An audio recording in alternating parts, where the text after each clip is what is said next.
Hello and welcome to the Maker Forte Crafter Party. I'm Jill of Jill Cameron Creations. For our first card, I'm going to fussy cut the cup of coffee and the pie, and we're going to put that on this plaid background, but we're also going to use the wood grain envelope, and we're going to use a sentiment from the Peace, Love, and Fall stamp set. For the second card, we're going to cut out the cups of coffee, some of the pumpkins, as well as that sprig, and we're also going to use this background for our second card. We're using for the third card in just a minute, and I did not use the dark sparkly gray cardstock. I ended up using orange. If you've never fussy cut anything before, it's really simple, and these images on this particular pattern paper make it really easy because they're kind of sketchy lines, so you don't have to be perfect. I'm right-handed, so of course the scissors go in my right hand, and I try to turn the paper as much as possible with my left hand. If you don't want to fussy cut and you have a silhouette or even a Cricut, you can cut these images out with your digital cutting machine, taking a picture of it, bringing it in with a silhouette with a pick scan mat and cutting it out as close as you want to. Leave a little border around it if you wanted to. I just went ahead and fussy cut everything because everybody has a pair of scissors. I did not worry about whether or not this was perfect or not. I did speed this section up of fussy cutting. I wanted everybody to be able to see it just in case you had never fussy cut anything before. But it is pretty much just cutting the image out as close to the line as you can. I love fall, so when I opened this box of goodies up and I saw the fall cup and colors and the pumpkins, no, I'm not a pumpkin spice fan, but I do love the colors of fall and the fall leaves and all of those beautiful colors that go along with it. I was absolutely thrilled and super excited to use the patterned papers, and as soon as I saw them, I literally went, ooh, I've got to cut those out and make cards with them. That's what we're doing. If you joined us last time, you probably noticed that my voice is a whole lot better this time than it was, so I'm happy and healthy again. Now for our card, we're doing a traditional 4 1/4 by 5.5 inch card. So I'm trimming down our plaid pattern piece here. I flipped the piece around a couple of times to make sure where I wanted it cut, and I was visualizing it as I was flipping it around, where I wanted that crosshatch to be on the card. That piece is cut down to 4 1/4 by 5.5. The brown envelope piece in the center of the panel, so I cut this down to 5 by 3 3/4. I took a 1/2 inch off the top and the bottom. Most of the envelope pocket is pretty intact on the back of that, and it would be easy to seal up the other half of it and use it as a gift card holder on the front of the card as well. You could put a piece of cardstock out of the top of the pocket with a little arrow on the top of it and use glue dots on the back of your gift card and just slide it down in there, and you have a gift card holder for the front of your card. Now I'm using this new amazing glue, and I'm going to put our panel on the front of our side fold note card here. It's 4 1/4 by 5.5.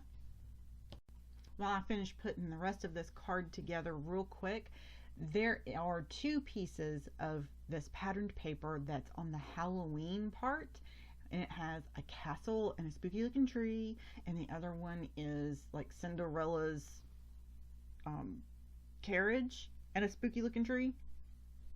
And I have some journals that need to be covered. They're just plain like brown paper on the outside of them, and I'm going to take those 2 pieces and put that on the front of them, and on the spine of the journal I'm going to put some ribbon and or washi tape on the edge of it. I fell in love with those pieces of paper too, so I'm going to put those on the front of a journal with some Mod Podge and put some texture on those too. I can't wait to do that. They're just beautiful pieces of paper. I love this pattern paper pack. Absolutely gorgeous stuff. To a tape runner to put on the elements on the front here, because I did not want to see any of the glue through the paper. It doesn't warp it, but you can still tell where the glue is, and that's just the nature of glossy paper, unfortunately. So I used a little bit of tape runner for that. I'm going to stamp our sentiment on white cardstock, and I'm using Maker Forte's Eclipse Black ink is my go-to for Copic coloring. I absolutely love it. Doesn't smear, and it's super, super dark black. I usually don't ever have to stamp twice. It's just really pretty. Pardon my head there. I was making sure that it was straight. If you have trouble getting sentiment straight, you can of course use your Misty or another stamping tool to align your sentiments. If I use my Misty to do sentiments, they're always crooked. I have better luck eyeballing it. What I do is I square up my cardstock on my mats and then line up the lines from my stamping block on there. Now I'm going to use a little bit of foam tape to put on the back of this and pop that sentiment up. I did end up covering up most of that wheat there, which is why I didn't worry about cutting out the middle part of it. But I do scoot over that sentiment so some of it does show, and you can tell there's a piece of wheat behind there. Absolutely love this card. If you wanted to take from the Windy Days clear stamp set, there are some hearts and of course leaves and that kind of thing over there on that stamp set, and you could stamp that at the top of this if you wanted to step it up a little bit on that brown wood grain envelope. That would be super, super cute at the top of this as well. Now this is our second card that we're going to do, and we're going to do something very similar, but I'm using a dark deep orange cardstock that I found in my stash that matched that card, the glossy cardstock so well, that patterned paper. And I thought I was going to use the buttons and maybe the orange gingham, but after I put the card together, it just didn't trip my trigger, so I didn't do that. Now, because I have so many elements here, but most of these are really super simple, I went ahead and cut out all of the bulk images, just bulk cut them out really quick. And notice I'm using things that are off to the edge as well. I didn't use just whole images. Most of them are, but you can use the ones that are cut off on the sides as well and put those on the side of your card, and it just makes it so simple. You could of course use the background papers, the patterned papers in as a whole, but man, these things are so cute, and I wanted to use more than one piece of them, and I wanted just different things from different ones. So I also loved this little sprig that was on here, so I went ahead and cut him out, and you can see how I'm just easily trimming everything out because these are so easy, such easy elements to cut out. Give a little bit of a wiggle and get down in those little corners there and stick to the outside of the black outline. Don't cut on the inside of the black outline. Again, if you wanted to, instead of fussy cutting these, you could definitely use your Cricut and or Silhouette Cameo and cut these out with a digital cutting machine and leave a little border around them or right up against them, whichever you wanted to do. But like I said, everybody has a pair of scissors, so we're going to go ahead and cut these out with scissors. I do have to admit, I have bifocals now, so it's a little bit difficult sometimes for me to see that line clearly all the time. So the sketchy outlines were perfect for me and my bifocals to cut these out. Out of all three cards, this one was my favorite, and I think it's the colors with the pumpkins, I think. It was just my favorite. Now, I did cut out 2 cups here, but I only end up using one of them, which is what inspires me to make the third card, and that's why I didn't show you all of the products that we're using for the third card, because I didn't plan it until we got to here, and I went, I think I'm not going to use this on this particular card. And that's what happens when you start creating stuff sometimes. It doesn't go as planned, and you come up with something else that's even better. The similar process as we did on our first card, and we are going to place our elements on our panel, and we're doing 4 1/4 by 5 1/2. The orange piece is 4 1/4 by 5 1/2 inches, and the patterned paper, however, is 1/4 of an inch shorter, so it's 5 1/4 by 4. It's just a shade smaller all the way around. I used the folded edge to align my cardstock and make sure it's square on my panel. And I'm going to use tape runner for this since it's going to be showing so I don't see any glue through the panel there. And that would be any glue with glossy patterned paper. You would see the glue spots behind it. It's kind of like vellum in that you see the glue when you have vellum down. Glossy patterned paper does the same thing, unfortunately. So I have that pumpkin, and it looks like it's cut off on purpose, which kind of is, and I'm going to slide this one in here, and I'm just getting my placement down right now for where I want everything.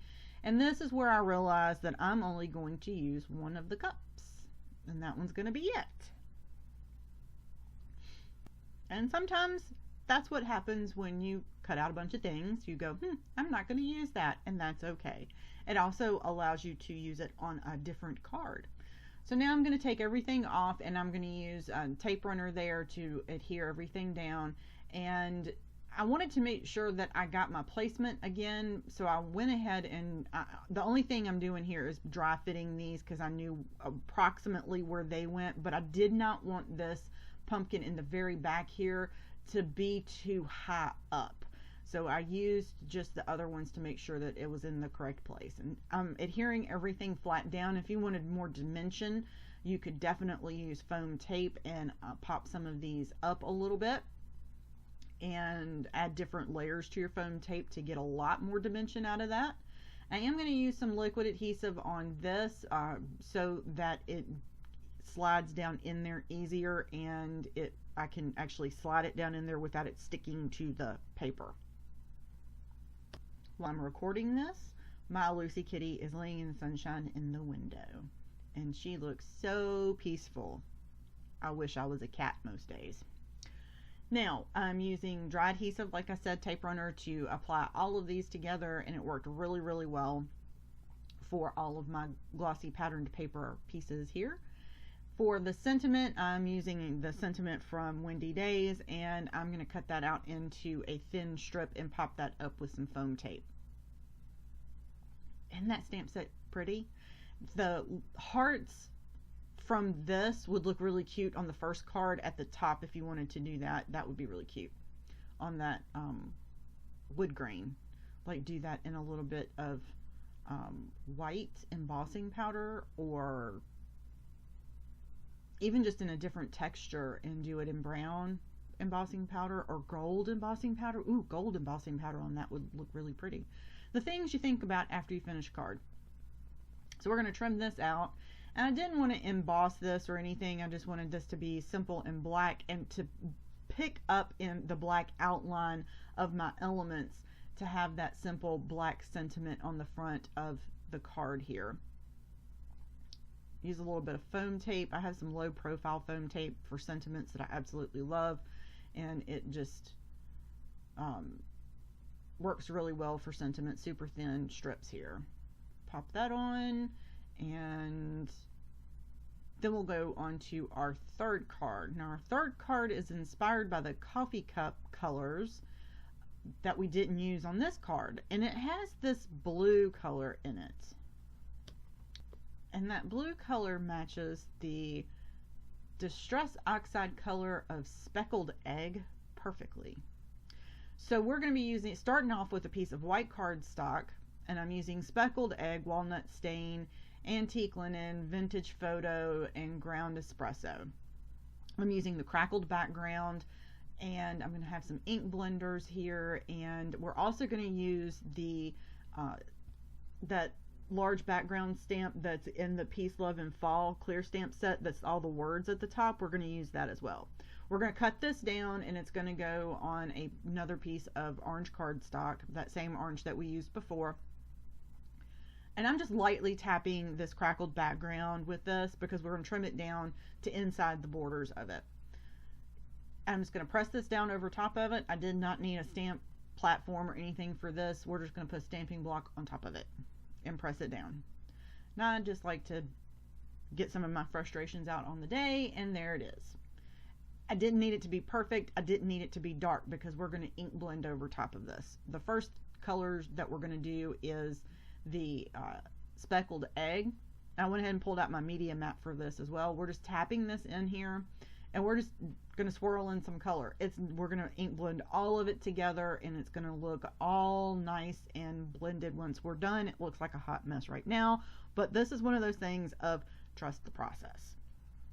So we trust the process and move into either walnut stain or vintage photo, either one, because we're going to use both of them, so it doesn't really matter. We're not going to use the espresso color again. We're just putting in color around here, and then we're going to fill in everything after we use vintage photo and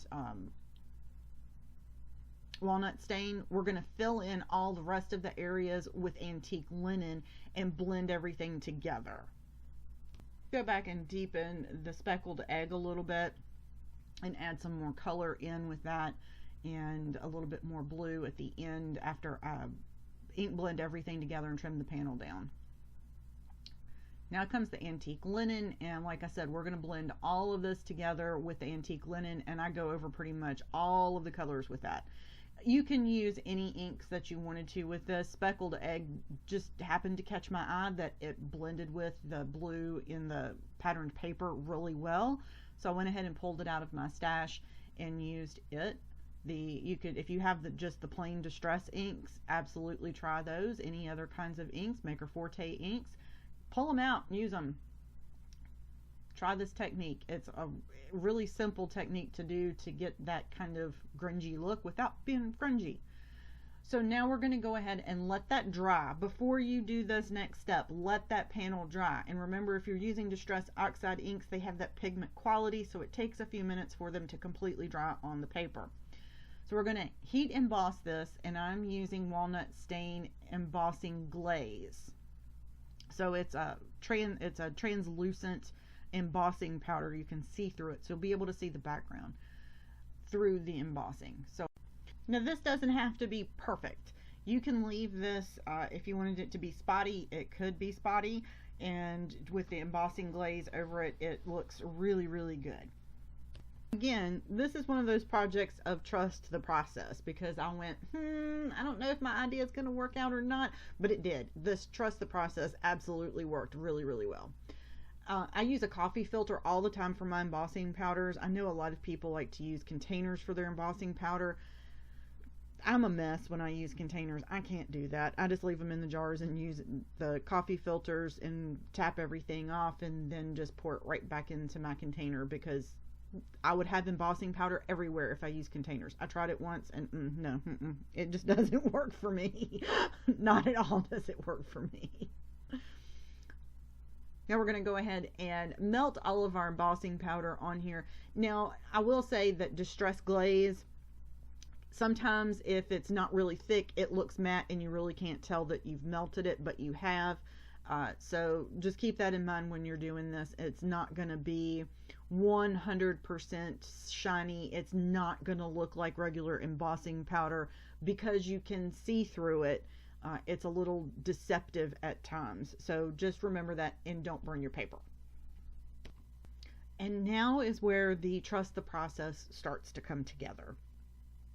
So we're going to trim this panel down, and it's not a particular size. I just trimmed this down so that the only like I trimmed it off right where the periods are on the ends of the words, right at the top of the words.